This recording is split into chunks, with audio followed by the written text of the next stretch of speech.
Mula sa mga kapatagan ng Africa hanggang sa kailaliman ng karagatan, ang kaharian ng mga hayop ay nagpapakita ng kamanghamanghang pagkakaiba-iba at kahangahangang mga adaptasyon. Kabilang sa mga pinakanamanghang adaptasyon na ito ay ang bilis, na mahalaga para sa kaligtasan. Ginagamit ng mga mandaragit ang bilis upang madaig ang kanilang biktima, habang ang iba ay umaasa dito upang makatakas. Samahan niyo ako habang ating sinisiyasat ang nakamamanghang bilis ng pinakamabibilis na hayop sa mundo. Sa malawak at bukas na savanna ng Africa, isang malabong batik-batik na balahibo ang gumagapang sa ginintuang damuhan, gumagalaw ng may walang kapantay na biyaya at bilis. Ito ang cheetah, ang walang kapantay na kampeon ng bilis sa lupa, na kilala sa mga nakamamanghang sprint nito. Kayang tumakbo mula 0 hanggang 60 milya kada oras sa loob ng wala pang 3 segundo. Ang cheetah ay isang kahanga-hanga ng evolusyonaryong inhinyero na idinisenyo para sa paputok na akselerasyon. Ang payat at makinis nitong katawan ay perpektong inangkop para sa bilis, na may mahaba at malalakas na binti na nagtutulak nito pasulong ng may kahanga-hangang akselerasyon, at isang flexible na gulugod na nagpapahintulot sa malalawak na hakbang. Gayunpaman, ang paghahari ng cheetah bilang hari ng bilis ay may kasamang kondisyon.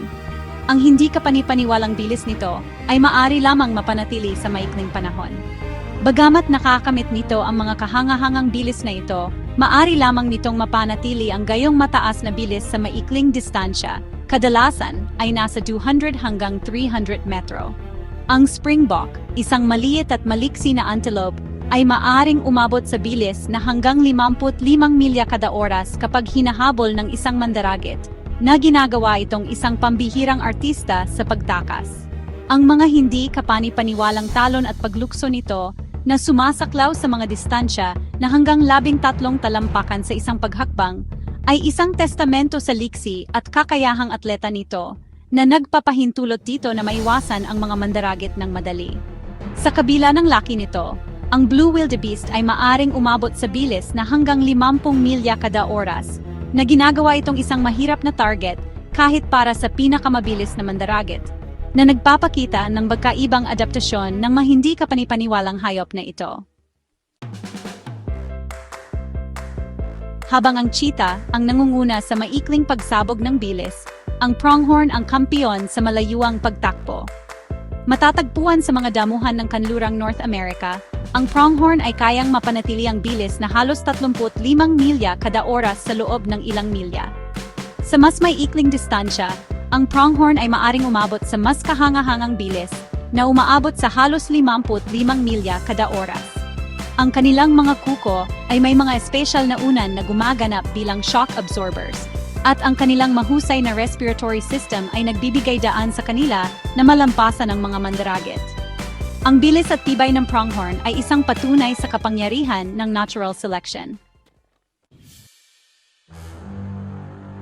Sa ilalim ng mga alon, isang kakaibang uri ng demonyo ng bilis ang nagahari, na dumadaloy sa tubig nang may walang kapantay na liksi at biyaya.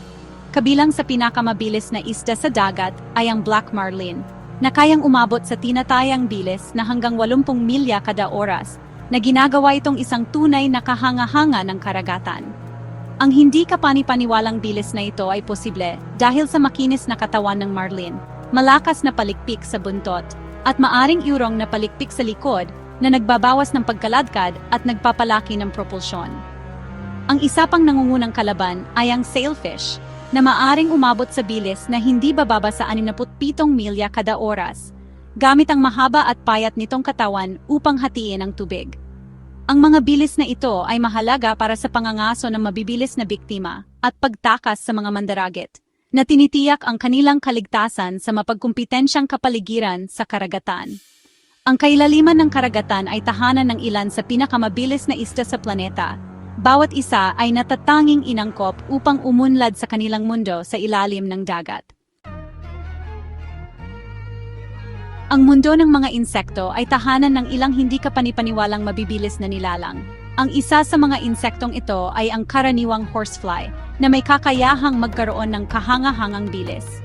Sa isang siyentipikong eksperimento, isang karaniwang horsefly ang naitala sa bilis na 70 milya kada oras. Ang bilis na ito ay nakakamit sa pamamagitan ng mabilis na pagpagaspas ng pakpak at isang natatanging figure 8 na galaw ng pakpak. Ang mga lalaking horsefly ay umaasa sa kanilang bilis upang maharang ang mga babae sa ere para sa pag-aasawa. Ang aerial acrobatics na ito ay nangangailangan ng hindi kapani-paniwalang katumpakan at kidlat-bilis na mga reflexes. Ang mga insekto ay maaring maliit, ngunit ang kanilang mga kakayahang atleta ay kahanga-hanga. Ang mga ibon ang walang kapantay na kampeon ng bilis sa kaharian ng mga hayop.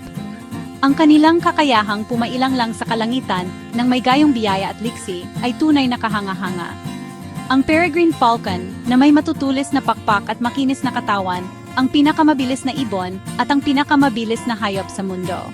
Ito ay kilala sa mga hindi kapani-paniwalang pagsisid sa pangangaso. Sa isang pagsisid sa pangangaso, maaari itong umabot sa bilis na mahigit sa 100 at 85 milya kada oras na ginagawa itong isang pambihirang mandaragat. Ang golden eagle, na may lapad ng pakpak na hanggang 7 talampakan, ay maaring umabot sa bilis na mahigit sa 150 milya kada oras kapag sumisid. Ang malakas nitong pangangatawan ay nagbibigay daan dito na mahuli ang malalaking biktima. Ang white-throated needle-tail swift ay maaring umabot sa bilis na hanggang 105 milya kada oras sa patag na paglipad. Ang ibong ito ay kilala sa mabilis at maliksi nitong paggalaw. Ang mga ibon ay umunlad upang makabisado ang kalangitan na nakakamit ng hindi kapani-paniwalang bilis. Ang kanilang mga adaptasyon para sa paglipad ay isang testamento sa mga kababalaghan ng kalikasan. Ang kaharian ng hayop ay isang testamento sa walang hangganang pagkamalihay ng ebolusyon. Ang paghabol sa bilis ay nagtulak sa pag-unlad ng ilan sa mga pinakanakamamamanghang adaptasyon sa mundo. Habang hinahangaan natin ang mga nilalang na ito, nagkakaroon tayo ng mas malalim na pagpapahalaga para sa masalimuot na lambat ng buhay na nag-ugnay sa ating lahat.